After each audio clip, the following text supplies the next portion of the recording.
कुछ दिन पहले मैंने अपने YouTube के इसी चैनल पर आपको मेरी और मेरी सहेली श्रेष्ठा की एक कहानी सुनाई थी, जिसका शीर्षक था कोई है।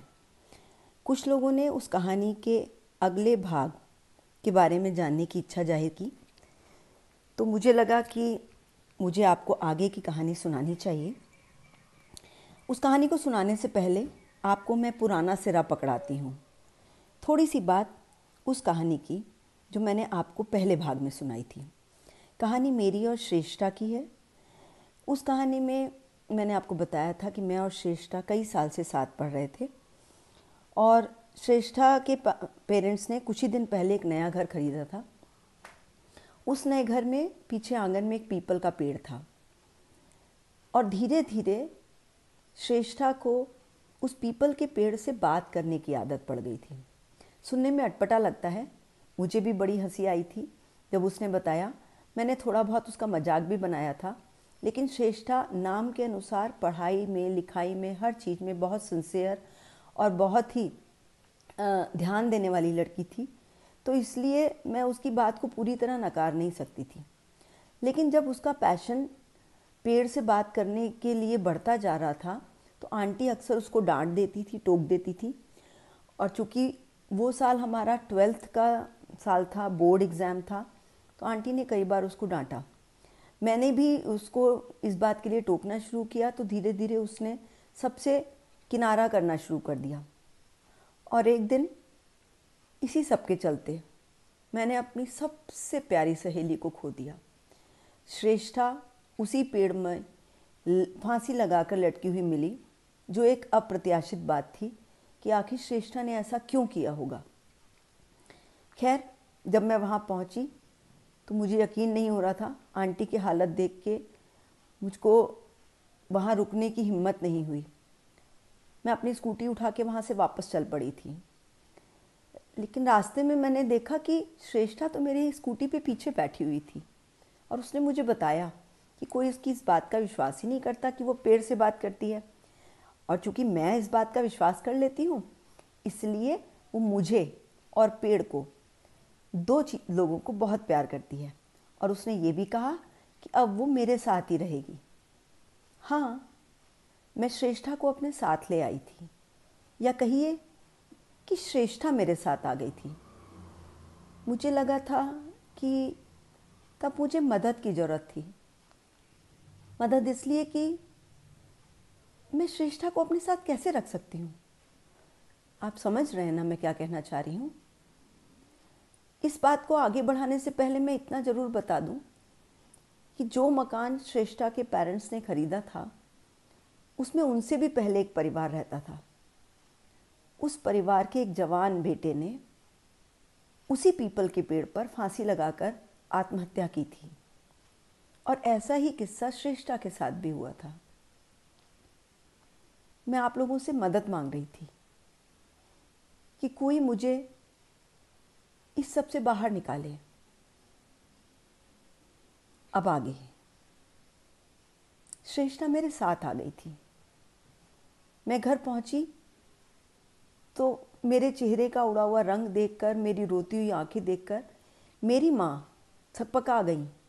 और मैंने जब उन्हें बताया कि श्रेष्ठा ने क्या किया, तो एक बार को तो उन्हें भी यकीन नहीं हुआ।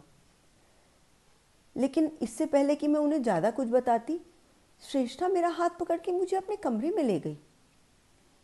मम्मी मुझे बुलाती रही, लेकिन मैंने नहीं सुना।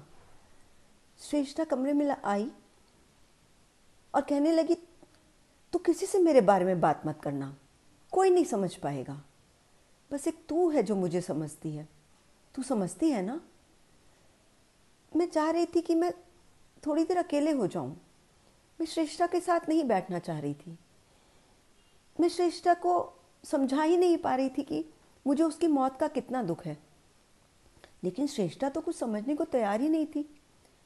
उसने जल्दी जल्दी मेरे बिस्तर से सामान हटा के अपने लिए एक तकिया रखा और उसने कहा, मैं अब यहीं लेटूंगी। ऐसा कैसे हो सकता है? मैं श्रेष्ठा को अपने साथ कैसे रख सकती हूँ?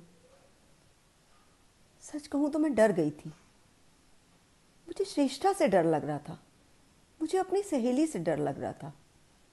इतने में मम्मी ने दरवाज़ा खटखटाया और मैंने तपाक से आगे बढ़कर दरवाज़ा खोला।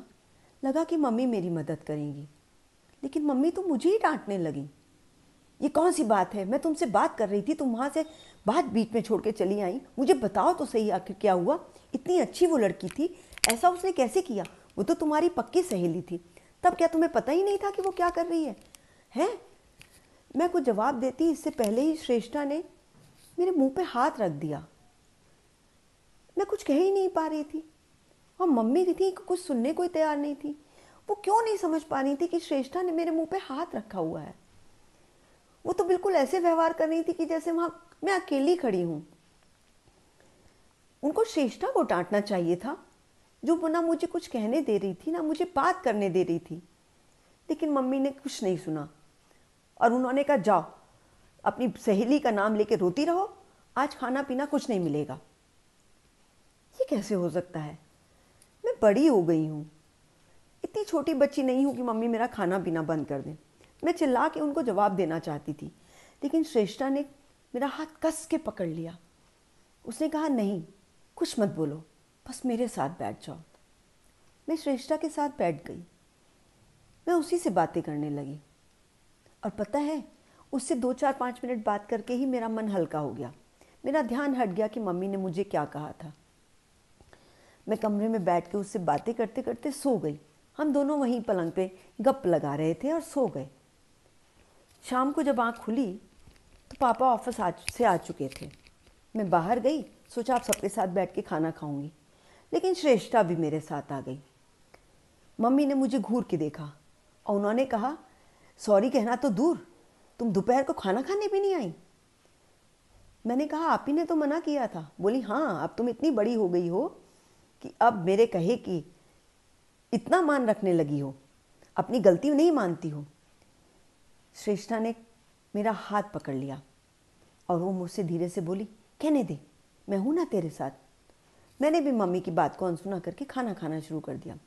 पापा ने पूछा क्या हुआ था, तो जैसे ही मम्मी ने कहा कि इसकी सहेली श्रेष्ठा जानते हैं ना, पापा बोले, हाँ हाँ बड़ी प्यारी बच्ची है। मम्मी ने कहा कि उसने फांसी। इससे पहले कि मम्मी बात पूरी करती, मैंने मम्मी के ऊपर जोर से चिल्लाया, चुप रहो, श्रेष्ठा की कोई बात नहीं करेगा, किसी को उसका नाम लेने की जरूरत नहीं है। श्रेष्ठा बहुत खुश हुई। मैंने उसी के कहे के अनुसार अपनी मम्मी को डांट दिया था। अब तो ये मेरी रोज की आदत हो गई थी। मैं मम्मी पापा को बदतमीजी से जवाब देने लगी थी। मैं उनके ऊपर चिल्लाने लगी थी।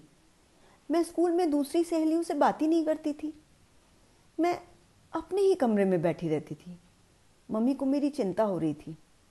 उन्होंने श्रेष्ठा की मम्मी को फ़ोन करके सांत्वना जाहिर की और फिर मेरी कंडीशन के बारे में बताया। श्रेष्ठा को उस दिन बहुत गुस्सा आया था, लेकिन फिर उसने कहा कि अब अपनी मम्मी से कुछ दिन बात मत करना। मैंने मम्मी से बात करना छोड़ दिया। मम्मी बहुत परेशान थी, लेकिन अब मुझे श्रेष्ठा के साथ अच्छा लगने लगा था। इतना अच्छा लगता था कि मुझे मम्मी से बात करना ही पसंद नहीं था। मैं अपना खाना कमरे में लाके खाने लगी थी। और आज तो हद ही हो गई। मम्मी मुझे ज़बरदस्ती खींच कर किसी साइकियाट्रिस्ट के यहाँ लेके गई थी। मुझे साइकियाट्रिस्ट की क्या ज़रूरत है, मैं तो पूरी तरह से ठीक हूँ। बल्कि श्रेष्ठा बता रही थी कि दिमाग तो मम्मी का ख़राब हो रहा है, हर समय चिल्लाती है। किसी की मम्मी कोई ऐसे करती है क्या? जो मम्मियाँ अपने बच्चों को प्यार करती हैं वो कभी अपने बच्चों को नहीं डांटती। श्रेष्ठा की मम्मी तो उसको नहीं डांटती थी, और जब उन्होंने डांटना शुरू किया तो श्रेष्ठा ने कितना बढ़िया बदला लिया। मुझे भी ऐसा ही करना चाहिए क्या? मुझे भी श्रेष्ठा की तरह अपनी मम्मी को सबक सिखाना चाहिए। इतना चिल्लाती हैं, जब देखो कुछ भी बोल देती हैं। ये भी नहीं सोचती कि श्रेष्ठा वहाँ बैठी है, उसको कितना खराब लगेगा। वो ठीक है कि आजकल मैं अच्छा नहीं पढ़ती हूँ, टेस्ट में कुछ मार्क्स भी कम आए थे।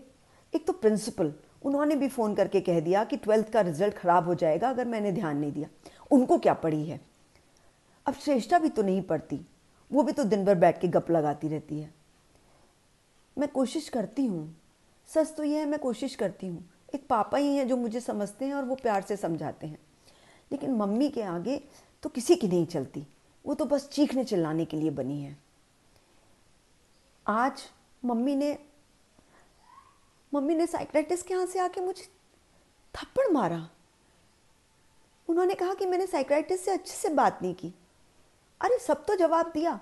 अब वो श्रेष्ठा की बात कर रहे थे और श्रेष्ठा को अच्छा नहीं लग रहा था, तो मैंने कोई जवाब नहीं दिया। मम्मी मार कैसे सकती हैं? श्रेष्ठा सही कह रही है। मम्मी मुझे कैसे मार सकती हैं? अगर वो मुझे प्यार करती होती तो नहीं मारती। मैं कल देखती हूँ, अगर कल उन्होंने मुझसे सॉरी नहीं कहा तो फिर मैं वही करूँगी जो श्रेष्ठा कहती है। और क्या, श्रेष्ठा ही मेरी सबसे अच्छी दोस्त है, वही बस मुझको समझती है। और अगले दिन जब मैं उठी तब भी मम्मी ने सॉरी नहीं कहा। यहाँ तक कि उन्होंने नाश्ते के लिए कहा खुद बना के खा लो, जब आप पढ़ती लिखती नहीं हो तो अपना काम खुद करो। मम्मी ने मुझे नाश्ता नहीं दिया। ठीक है, अब जैसा श्रेष्ठा कहेगी आज मैं वही करूँगी। श्रेष्ठा ने पहले भी कहा था कि जब मम्मी पास में आती है तो मुझे धक्का दे देना चाहिए, लेकिन मैंने सोचा कि ठीक है, हर बात श्रेष्ठा की नहीं माननी चाहिए।